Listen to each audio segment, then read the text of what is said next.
اردو زبان صرف ایک زبان نہیں ہے بلکہ یہ ایک مکمل تہذیب ہے۔ اسے کسی سرحدوں میں یا مذہبوں میں قید نہیں کیا جا سکتا ہے۔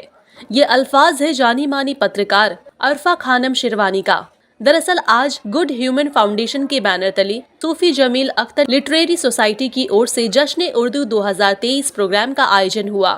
جہاں بطور گیسٹ کے روپ میں شامل ہوئی عرفہ خانم شیروانی۔ ان کے ساتھ اس موقع پہ MP ندیم الحق بھی موجود تھے، اور اتنا ہی نہیں، یہاں عرفہ خانم شیروانی کو بہترین پترکاریتا کے لیے سمان سے بھی نوازا گیا۔ جشن اردو کے اس پروگرام میں یہ کہا گیا کہ کیسے ہمیں اردو کو آگے بڑھانا ہے، کیسے اردو سے یوواؤں کو اور بچوں کو جوڑا جائے، کیسے اردو کی تعلیم دی جائے، کیسے اس کی اہمیت سمجھایا جائے۔ اس وشے پر چرچا کی گئی۔ اس موقع پہ فہیم اختر، مشتاق صدیقی، امتیاز گورکھپوری، شمیم احمد، محمد رافع ایم صدیقی، پرویز اختر و محمد حسن کی موجودگی نے پروگرام کو کامیاب بنایا۔ ملی آڈیٹوریم میں 2 دنوں تک چلنے والے اس جشن اردو پروگرام کا آج پہلا دن ہے، جہاں پوری دنیا سے آئے لوگ شامل ہو کر آرگنائزرز کی کافی سراہنا کی۔ دیکھیے، پہلی بات تو یہ بہت ہی خوشی اور مسرت کا مقام ہے کہ کولکتہ کی تاریخی سرزمین پر اتنا خوبصورت جشن اردو کے نام سے یہ پروگرام منعقد کیا گیا ہے۔ ظاہر سی بات ہے کہ ہم دلی جیسے شہر میں چاہے ہم جشن ریختہ کی بات کریں، اس طرح کے پروگرام دیکھیں، وہاں پر بڑے بڑے پروگرامز ہوتے رہتے ہیں، لیکن کولکتہ میں اس طرح کا پروگرام کرنا اور جس طرح سے اس پورے پروگرام کو آرگنائز کیا گیا ہے، جو ٹاپکس اس میں چنے گئے ہیں جن پر اب بات کی جائے گی، وہ ظاہر سی بات ہے کافی مبارکباد میں آرگنائزرز کو پیش کرنا چاہوں گی۔ اور اردو زبان جو ہے وہ صرف ایک زبان نہیں ہے بلکہ وہ ایک مکمل تہذیب ہے، اور اس کو کسی مذہب میں یا کسی سرحدوں میں ان کو قید نہیں کیا جا سکتا ہے، بلکہ آپ یہ دیکھیں کہ آج بھی اگر آپ نے دیکھا ہوگا اسٹیج پر کہ کس طرح سے پوری دنیا بھر سے لوگ یہاں پر آئے ہوئے ہیں صرف ایک زبان کے لیے، اور اسی لیے اردو کو لے کر بار بار یہی کہا جا رہا ہے کہ ایک ایسی زبان ہے جو ہمارے اندر اس طرح سے شامل ہے کہ اسے چاہ کر بھی آپ اس سے دور نہیں ہو سکتے ہیں یا اس کو ختم نہیں کر سکتے۔ جی، میرے لیے بہت ہی فخر کی بات ہے، بہت خوشی کی بات ہے کہ اردو کے حوالے سے مجھے یہ ایوارڈ ملا ہے، اور صحافت کے حوالے سے مجھے یہ ایوارڈ ملا ہے۔ دیکھیے، جب بھی ہم صحافیوں کی بات کرتے ہیں، خاص طور پر اردو صحافیوں کی جب ہم بات کرتے ہیں، تو لوگوں کو لگتا ہے کہ ایک بردوار سا چہرہ، ایک کوئی بزرگ سی کوئی شخصیت جو ہے وہ سامنے آئے گی اردو کے حوالے سے۔ اکثر لوگوں کا یہ ایک ذہنیت ہے، لیکن میری ہمیشہ سے کوشش رہی ہے کہ اردو کو جو ہے وہ آج کی جو نوجوان پیڑھی ہے اس کے ساتھ میں اس کو جوڑ کر ساتھ لے کر چلوں۔ اسی لیے چاہے میں زی سلام کی بات کروں یا اس سے پہلے میں ای TV میں تھی، دوردرشن میں، اور ایسے تمام جگہوں پر میں نے جہاں بھی کام کیا ہے، یا پھر اپنے میں سوشل میڈیا پلیٹ فارمز پر یا اپنے YouTube کے ذریعے میں لوگوں سے آج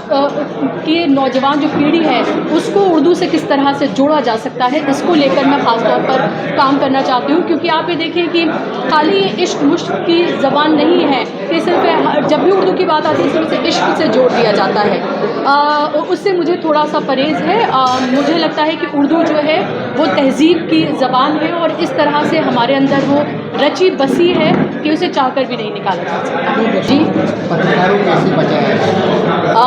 پترکاریتا کو اگر آپ ان ٹوٹیلٹی پوچھنا چاہتے ہیں کہ تمام پترکاریتا کو، تو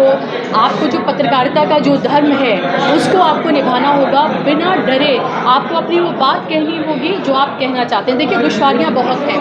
میں بھی اگر کہوں تو میں نے بھی مین اسٹریم جو میڈیا ہے اس کو چھوڑ دیا ہے، اور میں نے بھی جو آپ انڈیپینڈنٹ میڈیا ہے اس کا میں نے سہارا لیا ہے، یا اس کے ساتھ میں جڑ گئی ہوں، کیونکہ وہاں پر کام کرنا مین اسٹریم میڈیا میں، جسے سو کال ہم گودی میڈیا کہتے ہیں، وہاں پر کام کرنا اب امپاسبل سا ہو گیا ہے۔ لیکن پھر بھی پیرلل میڈیا جو ہے اس کو مضبوط ہونا ہوگا، اپنی بات اسے اس طرح سے کہنی ہوگی تاکہ جو گونگے اور بہرے جو لوگ ہو چکے ہیں، جو نہیں سننا چاہتے ہیں، ان کے کانوں تک بھی یہ آواز پہنچے۔ جی اس کو تو بہت اچھی طریقے سے جس کو اس بات کو رکھا شیفر رسول صاحب نے، جو انہوں نے کہا کہ اردو کے تلفظ اور جو رسم الخط ہے، جو ہم اس کی اسکرپٹ استعمال نہیں کرتے، بول تو ہم لیتے ہیں کیونکہ وہ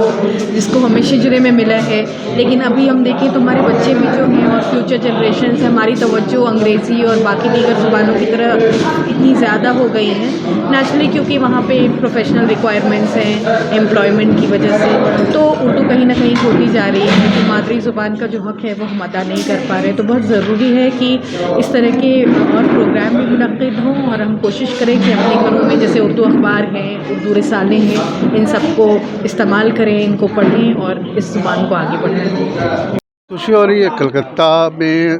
جشن اردو منانے کا جو ارادہ تھا، پچھلے 2 سال سے ہم نہیں کر پا رہے تھے کورونا کی وبا کی وجہ سے، لیکن الحمدللہ اس بار ہم لوگوں نے پہلی بار تجربہ کیا۔ اچھا ہے، ہمارا مقصد ہے اردو زبان سے محبت اور اس کا پیغام۔ اب یہ لوگوں کے اوپر ہے، ظاہر سی بات ہے لوگوں کو مصروفیت ہے، لیکن پھر بھی ہمارے لیے جو بھی 2 4 6 لوگ شامل ہو رہے ہیں، ہم اس لیے مایوس نہیں ہیں کہ لوگ آ نہیں رہے ہیں یا لوگ جا نہیں رہے ہیں۔ ہمارا جو مقصد ہے کہ ہم جشن اردو کر کے لوگوں کو، پوری دنیا کو یہ بتانا چاہتے ہیں کہ کلکتہ ایک ایسا شہر ہے جو اردو زبان کو محبت کرتا ہے اور یہاں کے لوگ یہاں شامل ہو رہے ہیں۔ نہیں دیکھیے، یوتھ پڑھتے ہیں، مسئلہ جو ہے نا، مسئلہ یہ ہے کہ ہمارا جو طریقہ کار ہے نا وہ غلط ہے۔ ہم یوتھ کو اٹریکٹ کرنے کے لیے وہ چیزیں نہیں پیش کر رہے ہیں جس سے یوتھ آگے ہیں۔ ہوتا یہ ہے کہ ہم وہی روایتی طور پر جو چیزیں کر رہے ہیں، اور اس کے بعد جو ہے نوجوانوں کے اندر وہ جذبہ نہیں آ رہا ہے۔ میرے جتنے فالوور ہیں وہ نوجوان ہیں اور وہ بالکل ہمارے ساتھ جڑنا چاہتے ہیں۔ ہم نے اب آپ کو ایک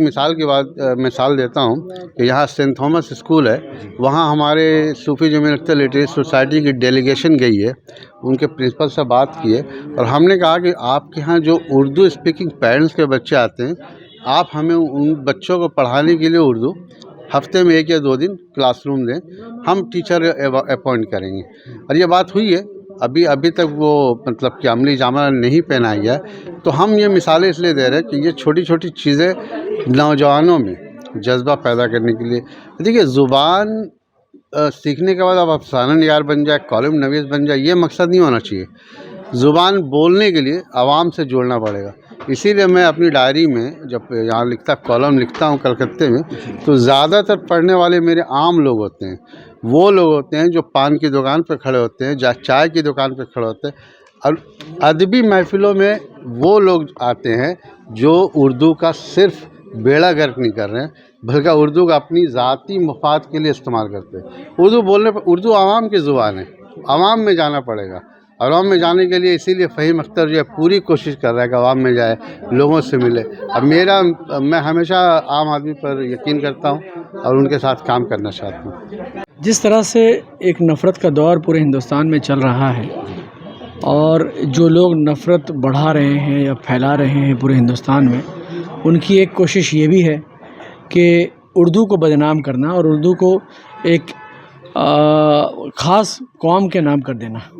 یہ ان کی کوشش ہے۔ تو اس وقت ہمارا یہ فرض بنتا ہے، جو لوگ محبت کی بات کرتے ہیں یا جو لوگ امن کی بات کرتے ہیں، ہمارا یہ فرض بنتا ہے کہ ہم اردو زبان، جو کہ نہ کوئی قوم کے لیے ہے، کسی ایک قوم کا ہے، بلکہ پورے ہندوستان کا ہے، ہم اردو کی بقا کے لیے کچھ کوشش کریں۔ اسی کوشش کا یہ ایک نتیجہ ہے کہ جشن اردو آج منایا جا رہا ہے ہندوستان میں۔ کلکتہ میں میرے خیال سے پہلی بار ایسا ہوگا کہ ایک ایسا انٹرنیشنل کانفرنس، جو 2 روزہ کانفرنس ہے، جس میں صرف ہندوستان کے نہیں بلکہ بیرون ممالک کے بھی بہت سارے لوگ یہاں پہ آج جمع ہوئے ہیں، اور وہ سب اپنی اپنی بات اردو کے حوالے سے یہاں رکھیں گے۔ اور صرف وہ نہیں، چونکہ اردو ایک زبان ایسی زبان ہے جس میں مشاعرہ جو ہے اردو سے منسلک ہے، تو ہم ایک عالمی مشاعرہ بھی کر رہے ہیں، جس میں بیرونی ممالک سے بھی شاعر حضرات، شعراء حضرات یہاں موجود ہیں، وہ لوگ اپنی اپنی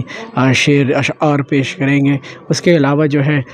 شام غزل کا اہتمام کیا گیا ہے، وہ آج شام کو ہوگا، کیونکہ غزل بھی ایک ایسا حصہ ہے جو اردو سے بہت قریبی رشتہ ہے جس کا،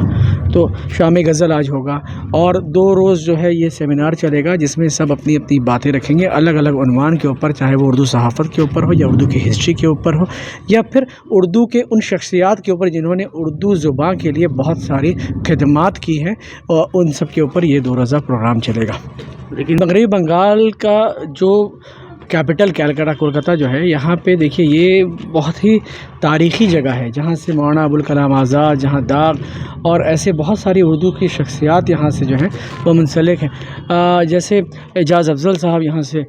واسطہ رکھتے ہیں۔ اس طرح کے بہت سارے شعراء حضرات ہو، یا پھر آپ یہ کہہ لیجئے کہ ادبی شخصیات جو ہیں وہ کلکتہ سے وہ لوگ واسطہ رکھتے ہیں، یا وہ کلکتہ کے لوگ تھے جنہوں نے اردو کے لیے بہت کام کیا ہے۔ تو بہت بہترین جگہ اور بہت ہی صحیح جگہ کلکتہ ہوتا ہے جہاں پہ اردو کے لیے ہم کام کریں یا اردو کی بقا کے لیے کام کی جائے۔ یہ اچھی بات ہے کہ اردو کو جو ہے یہاں کے جو ہے وہ آپ یہ کہہ دیجئے کہ سرکاری زبان کا جو ہے اس کو تو نام دے دیا گیا ہے۔ ہم امید کرتے ہیں کہ ہمارے اس پروگرام کے ذریعے ایک اچھا میسج سرکار کو بھی جائے گا۔